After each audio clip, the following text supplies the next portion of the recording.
Hey, what's happening, guys? What's going on? YouTube, good morning, everybody. Figured you guys could join me for my morning coffee, and we'd cover an interesting story about Zillow. This one comes to us from Bloomberg Wealth, and it's titled, Zillow's Price Estimates Are Now Cash Offers in Home Buying Push. So this is something that I've noticed recently is when I'm looking at Zillow, I'm seeing some houses that say owned by Zillow. And I was kind of confused as to what that meant. I'm sure everybody's kind of been on Zillow at one point or another. And Zillow used to have a thing called Make Me Move where you could throw out like a crazy price. Like, I'm not really interested in selling my house, but if you give me this crazy amount, I'll sell it. And then Zillow also has their, Zestimates or their Zillow estimates where they predict the price of a home or guess the price of a home. These used to be wildly inaccurate. I guess it's down to 2% accuracy right now. And what the big change, I think now this is going to be called ZPrice instead of estimates. But basically right now it's only in 20 different markets, but Zillow will actually buy your house for whatever their Zestimate is. So I thought this is pretty interesting. I think we could be about to see the real estate industry flipped on its head, disrupted like the taxi industry and like e-commerce has disrupted brick and mortar retail. And a lot of other industries have been disrupted by technology, but I think this could be big.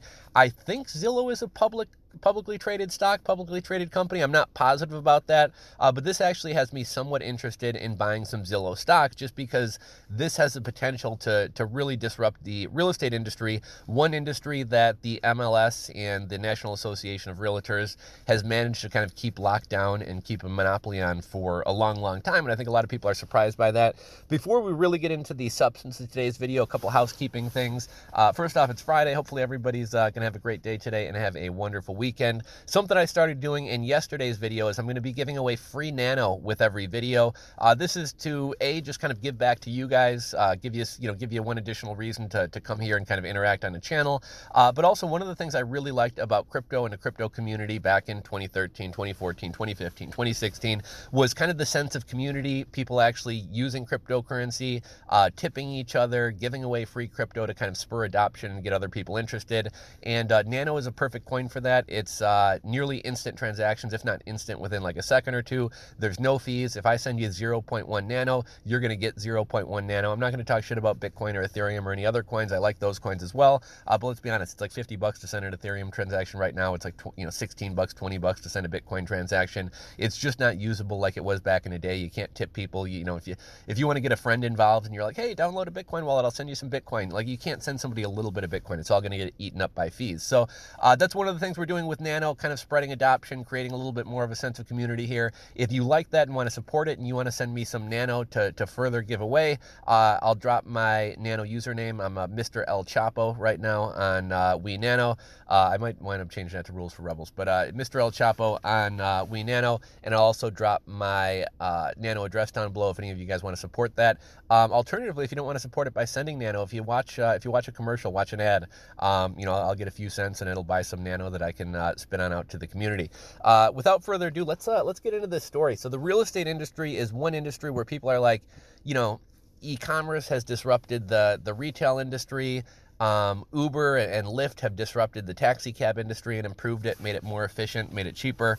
Even grocery shopping, Instacart, people are grocery shopping online, something that I never really thought would move out of, brick and mortar retail or people actually going to stores. And I think the real estate industry, paying a 6% commission for, I don't mean to talk trash about realtors. I really like, I've dealt with some good realtors, and I even have always kind of had an interest in becoming a realtor. So I don't mean to talk shit about realtors. I think a good realtor is worth their weight in gold, but it's so easy to get a real estate license that there's also a lot of crap realtors out there, and a lot of people criticize the real estate industry and like, why am I paying tens of thousands of dollars in fees to somebody who's essentially a glorified door opener? And I think real estate has even gone downhill further. I think you used to have a lot more professional realtors. I remember when my parents were looking at houses when we moved to Chicago from Minnesota. I remember the realtor would always have like a big Cadillac, their SUV, they'd take you out in their car. Now the realtor has you meet them at the place. If you drive your own car, I'll meet you at the place. You don't really get the same level of service that you used to get, and you're paying a pretty hefty sum. The MLS and the National Association of Realtors have managed to kind of keep control of the industry and keep a monopoly on the industry and keep the industry kind of more complicated to force people to kind of, pay their 6%. Obviously, Redfin somewhat disrupted that, coming in with 1% commission, and I think they still pay the other side, 2.5%, 3%, something like that. But the real estate industry is one that's kind of due for a shakeup. And it's kind of amazing that it hasn't happened already. Basically, what this story is, Zillow, I'm sure you guys know Zillow. Kind of an interesting thing about Zillow. Zillow really kind of like their traffic skyrocketed throughout the beer cough. And there's kind of a thing right now called Zillow surfing. And so, with a lot of people kind of locked down in their homes, not having a lot of stuff to do, a lot of Twitter channels started popping up. This never really became big on YouTube, but on Twitter, there's kind of this hashtag Zillow surfing, and people just kind of surf on Zillow. They look at, now that a lot of people are working remotely and aren't tied down to a location, people are looking at homes in other areas of the country. Some people are just going on for fun and kind of like daydreaming about their dream house. And there was even an article about how Zillow's kind of turning into like a social media site, in the sense that, I don't know about social media site, but basically like, if you're a classmate of mine and I'm just kind of curious about where you live, like I can literally go on Zillow and see your house, see the rooms in your house. And that's kind of like what this whole Zillow surfing thing is. I know there's been a couple articles on it, but it's kind of an interesting little phenomenon. It might be something you create, like a YouTube channel, a TikTok channel, something like that about. I'm kind of all over the place here before we actually get into the story. For anybody who's, hasn't spent much time on Zillow, it's like Realtor.com or Trulia or Redfin. One unique thing about Zillow is they always had their Zestimate, or their, basically their guess at what your home price was worth. Over the years, this has gotten a reputation as being notoriously inaccurate. I think up until recently, it was about 14% off on price. And right now, Zillow is saying that their estimates they've really kind of dialed in the algorithm or whatever they use to come up with these estimates. And they say now they're typically accurate within about 2%. Here's the big change though. And I've been looking for a house down in Florida since like last January. And when I look on Zillow, I notice that a lot of homes are starting to say owned by Zillow. And I'm like, that's kind of weird. I've never, why does Zillow own a home? Anyhow, this is why. So that Zestimate, Zillow is now calling it, we'll get into it in the article, but I want to say Zillow is calling it a ZPrice or a ZestPrice or something like that. And basically, it's only happening in 20 markets right now, but Zillow will buy your home for the Zestimate price or the Z price. Yeah, they will send an inspector out to the home, make sure like the home actually exists, it's in good condition. But Zillow will buy your home for the Z price. And I guess Zillow is starting to buy homes, do minor repairs, and then put the homes back on the market. Unlike a lot of traditional flippers, which sometimes will mark a house up hundreds of thousands of dollars, Zillow says they're going to try to do it at a lower margin and kind of make up by doing volume, by flipping a lot of houses. And then they're also going to monetize this by kind of like ancillary services. So what I mean by that is like, maybe they'll make money off the title fees, they'll make money off referring you to a lender, or, maybe they'll even start doing loans themselves. But Zillow is essentially going to almost kind of become their own ecosystem for buying and selling homes. And I think this has the potential to really shake up the real estate industry. I don't know if Zillow is even publicly traded, and if so, what their stock is trading at, but this kind of has me a little bit interested in Zillow. Without further ado, let's get into the article. So Zillow's price estimates are now cash offers in home buying push. Kind of key bullet points from this article: Listings giant puts money behind controversial valuation tool. Shares are riding high during the pandemic-driven housing boom. I don't think Zillow does Make You Move anymore. Zillow used to have a feature called Make You Move. So I think like sold houses are like yellow dots, rentals are purple dots, and houses for sale are red dots. So there used to also be a blue dot feature called Make Me Move, and it was basically like, I'm not really serious about moving, but I'll throw out kind of a crazy price and like make me move, pay this price. I think that wound up going away. Back to the article. For years, Zillow Group Inc. has titillated homeowners, prospective buyers, and the voyeuristic public by estimating the value of tens of millions of U.S. homes and publishing the results. Now the real estate giant is putting cash behind its number crunching, turning its often controversial Zestimates into offers to buy homes. I'm not sure if you guys have seen this. Obviously, home prices have gone through the roof amidst the pandemic. A combination of low interest rates, some people, wanting to get out of smaller apartments in cities, just not a lot of inventory on the market. There was not a lot of inventory on the market for like the past decade, but especially recently, a lot of people don't want people coming into their homes with the beer cough situation going on. A lot of people aren't feeling confident in their job stability and things like that, so people aren't moving, and that has further driven up home prices. So I'm not sure how that's shaking it up. I know Zillow Zestimate prices used to be like way, way high, like $20,000, $30,000, $50,000 over what a home could realistically sell for. Lately, I've been noticing most homes are selling for over the Zestimate price. So I'm not sure if that's because home prices are going up so much in hot markets and the Zestimate just hasn't kept up with it, or if Zillow is purposely keeping these estimates lower now because it's also an offer to buy your home and potentially they get themselves a good deal on your home, or they don't want to pay over a value that they can turn around and make some money. For more than 500,000 properties across 20 markets in the U.S., the company has added language on its website and apps inviting owners to sell Zillow for your Zestimate. When an offer is accepted, Zillow sends an inspector to make sure its information on the home is accurate, then pays cash for the property, makes light repairs, and puts it back on the market. I'm gonna deviate for a second. One thing I think I maybe forgot to mention, I kind of started mentioning, I kind of go all over the place. I'm giving free Nano 0.1 Nano to to the first 5 people or 5 random people who drop a Nano address and or a Nano username. Drop it in the comments. Try to add some additional comment besides just an address. Otherwise, it tends to get caught by the spam filters. I am going to be checking the spam filters, and I'll try to start white labeling your username so that your comments always show up. But yesterday, I think I wound up paying out like 7 or 8 people as opposed to the 5 I had planned to. But if you subscribe and ring the bell, obviously you'll be the first to see a video and more likely to get a payout. Sorry about that. Back to the article. The program, which Zillow has been testing since late last year, is the latest step in the online listing company's strategy to embrace home flipping on a large scale rarely seen. In that business, Zillow offers bids are generated for homeowners on request and often vetted by a human real estate expert.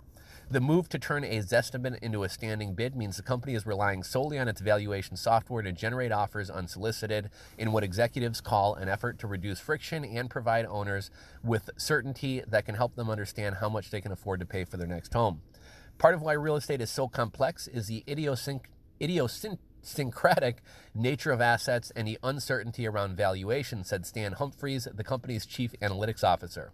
We used to say it is a Zestimate, now we say it's a ZPrice. So that's a new word, it's a ZPrice. That's what Zillow is going to be willing to pay you for your home. We're willing to back it with cash. Ping pong tables, that shows how far the company has come since it started publishing Zestimates in 2006, when it was stringing together computers on ping pong tables in the company's break room. In those days, before the widespread adoption of cloud computing, employees would leave the office at night hoping the compressor in the fridge wouldn't cause circuits to short.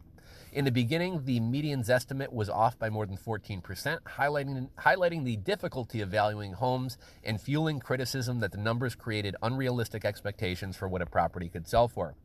Some homeowners have gone as far as to sue Zillow over its estimates, though none of those lawsuits have succeeded. According to the company, there were also high-profile misses, such as when former Chief Executive Officer Spencer Raskoff sold his Seattle house in 2016 for 40% less than his website said it was worth. I'm guessing the guy's rich and has like a huge house. And that's one of the crazy things about mansions. There's a mansion in the Chicago suburbs here that was built by a dentist. I think he spent like $50 million to build it. He wound up going bankrupt like right as the home was being finished. They put it back on the market. I think it sold for like $2.5 million, maybe $3 million. Somebody bought it. They were going to fix it up and finish it. I believe then the pipes burst and the whole place flooded. They wound up having to put like another $10 million into it. And I think just recently it sold for maybe, I don't know, somewhere between like $3 million and $9 million. But this is the house that somebody paid over $60 million to buy. It's kind of this crazy looking, I think it might be called the Taj Mahal or something like that. It's in, I want to say like Burr Ridge, Illinois. If you Google, El Taj, I think that might be what it's called. Anyhow, it's kind of interesting. I'll drop a link either to the listing or a YouTube video of the home. It's a pretty crazy home, no. But with those high-ticket homes, they're so customized. There's not a huge pool of buyers that can pay millions and millions and millions of dollars for a home, so I'm not really surprised that his went for a lot less. Today, Zillow says its median Zestimate is off by just 2% for properties that are on the market and less on the moderately priced homes that it buys through Zillow Offers.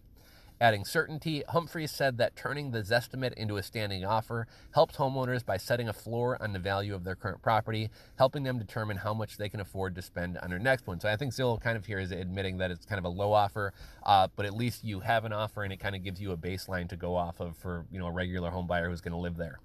Giving homeowners that certainty can add liquidity to the housing market, he said, aiding Zillow in its core business of selling leads to real estate agents. That business has been flying high during the pandemic as heavy demand drove billions of visits to the company's sites and pushed shares to a record.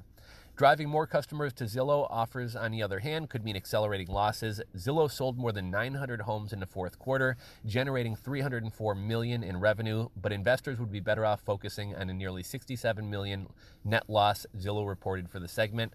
According to real estate tech strategist Mike Del Prete, that equates to more than $72,000 for every home sold. Zillow says the economics will improve as the business grows and that investments in Zillow offers benefit other segments. Unlike traditional home flippers who try to buy low and sell high, companies such as Zillow and its main competitor, Open Door Technologies, Inc., aim for small margins on a high volume of deals. They're also looking to boost returns by selling adjacent products from home loans to title insurance. We're focused on scaling and growth, said Jeremy Waxman, Zillow's chief operating officer. The point of scaling is to get operational efficiencies so we can pass them on to customers. We can see better margins for our business and stronger options for customers at the same time. So it looks like that is the end of this article. Let me know what you guys think about this. Is this a good thing for real estate and home buyers? Is this a bad thing for real estate and home buyers? Do you think this will shake up and have a huge effect on the real estate industry? Will Realtor.com and Trulia and Redfin kind of start following the same model? Will this kind of make real estate agents less valuable? Will it force them to lower their commissions? Let me know your guys' thoughts on this. Drop a comment down below. If you enjoyed the video, give it a thumbs up. If you're not subscribed to the channel, be sure to hit that subscribe button down below and ring the bell, and drop me a comment with your thoughts about this article and a Nano address or WeNano username, and I will shoot some Nano over to you. That's all I got, guys. I'll catch you on the next one.